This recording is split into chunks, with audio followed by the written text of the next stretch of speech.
scout team. They were on a third quarterback. Everybody's rested. Season gone into the tank. So Dallas stumbled, didn't look great, but they did win, and Dallas is now 5-1 since Thanksgiving. It does matter. The NFL is 3 seasons, pre-Thanksgiving, post-Thanksgiving, and playoff. They all feel different, and Dallas is winning. In fact, their last 2 losses have come against outstanding quarterbacks, Aaron Rodgers at Lambeau and Trevor Lawrence at home in Jacksonville. Both were in overtime, so there is reason for optimism around Dallas. The other good news, if you're a Cowboy fan off the win, is even the good teams in the NFC, there's questions about them. The Giants could be a playoff team. It's not a very good roster. Tampa Bay, the offense is anemic. San Francisco on a third quarterback. Minnesota, Kirk Cousins, and do you trust that defense? Philadelphia, Jalen Hurts is hurt. Nick Sirianni's never won a playoff game. So there's a lot of reason for optimism. Now, if the Cowboys are a wild card team, they'd have to win 3 straight road games to get to the Super Bowl. I do not think they're buttoned up to do that. But if Philadelphia stumbles against the Saints this week and they have a chance to win the division, now it gets very, very interesting. When Dallas gets into trouble, and you saw it last night, the run game's not working. And they have to ask Dak Prescott to throw 40 times a game. And even with a win last night, Dak is now 7-15 in his career when he throws it 40 or more times. Last night, he got a W, and the record is still abysmal. So Tony Pollard was hurt. Dak now has had 10 picks since Thanksgiving. It's a bit of a mess. So here's the good news, though. There is a way for the Cowboys to win, and we've watched it multiple times this season. Strong run game, and Dak is an excellent complementary piece. That's the way to win.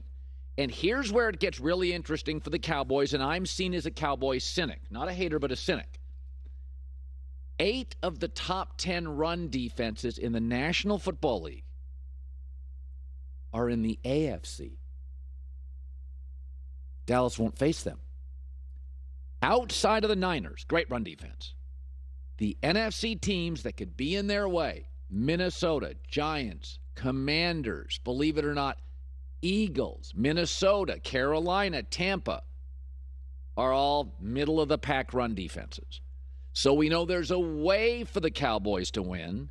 Dak is a complementary piece, and the run game is rolling. Now we have a route for the Cowboys to win. They face anybody but San Francisco in the playoffs. So that's where you get your optimism. But if you look at the box score, last night is classic Dak with an 85 passer rating, 2 picks. They ask him to throw 41 times. It's just not who he is. So stay out of that space. Here was Dak after. A win's a win, and we're going to take it, and we're going to get better from the mistakes, and we're going to make sure that we're improving. But a road win, short week, you've got to take them all. And the style points and all that, that's for y'all who think games are won on paper.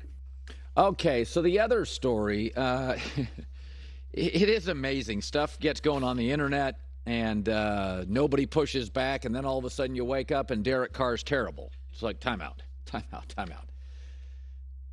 I've always thought my job is to just add some context. Take the emotion out of it. I don't care who wins and loses these games. I want them to be, it's like a produce. I own the store. I'm looking for good, fresh material.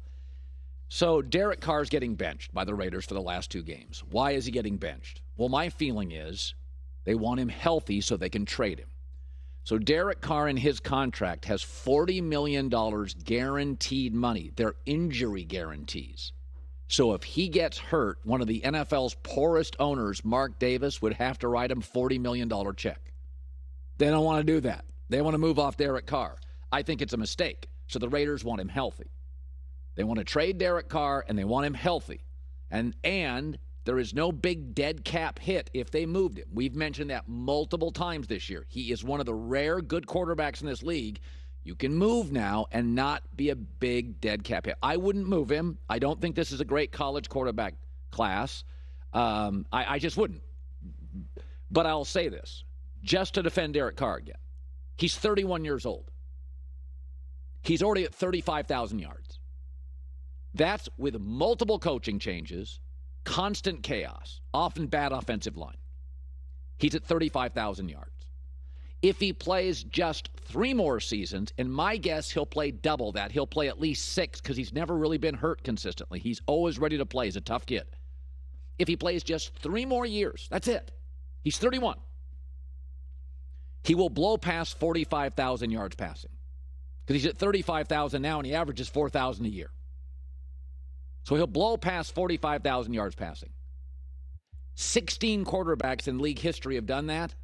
Many are Hall of Famers, and 3 that aren't, Breeze, Aaron Rodgers, and Brady, will be.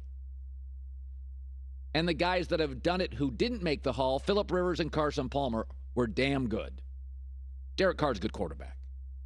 I say this all the time. I'm always impressed with a kid that came from a young boy or a young girl that came from a tough background and made something of themselves. It's awesome if you're a billionaire, but if you started as a trust fund kid, you don't touch my heart. Derek Carr had to go to Fresno State. Everybody doubted Derek Carr. Didn't have the big arm. Goes to the Raiders. 6 different coaches. Last year was a circus. Yeah, he throws probably more interceptions that you'd like. But this morning I went out and I took out his rookie year because all these quarterbacks struggle as rookies. Trevor Lawrence is great now. He was awful last year. John Elway first year. Peyton Manning first year. Eli Manning first year. Take out his rookie year. And subtract this year because he's not going to play a full season. And his numbers are astounding. 95 passer rating, 2.5 touchdown to interception ratio, over 4,000 yards, 66% completion percentage. And this team right now, outside of left tackle, isn't a very good offensive line. So teams like the Jets, the Commanders, and the Bucs, if Brady retires, they just need a quarterback. Jets are not rebuilding. Jets roster's fine. They need a quarterback. That's a playoff team. They may make the playoffs with their quarterback situation now. The Commanders, with that roster, are a playoff team easily with Derek Carr. Tampa Bay, if Brady left somewhere else, Tampa Bay with Derek Carr in that division, that's a playoff team. If he stays healthy for 6, 7 more years, that would be my guess, he's going to blow past 50,000 yards passing. That is like an elite club. So Derek Carr's good. Oh, yeah, let me throw this in, adding context to it.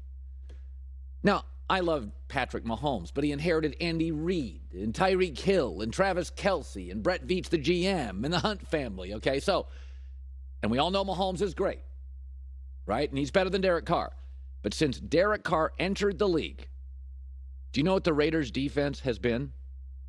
32nd. 6 different head coaches. Can we add context? Stuff gets on the internet. Everybody believes in it. Nobody just goes to Google and looks it up.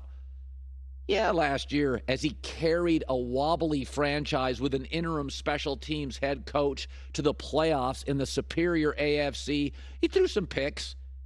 Yeah, guess what? It's hard having to pull an entire franchise to the playoffs in the AFC out of the AFC West. Davante Adams, if Derek Carr is traded, and I imagine he will be, talked about the guy he played college football with at Fresno State. Obviously, I don't think anybody was excited about it in here.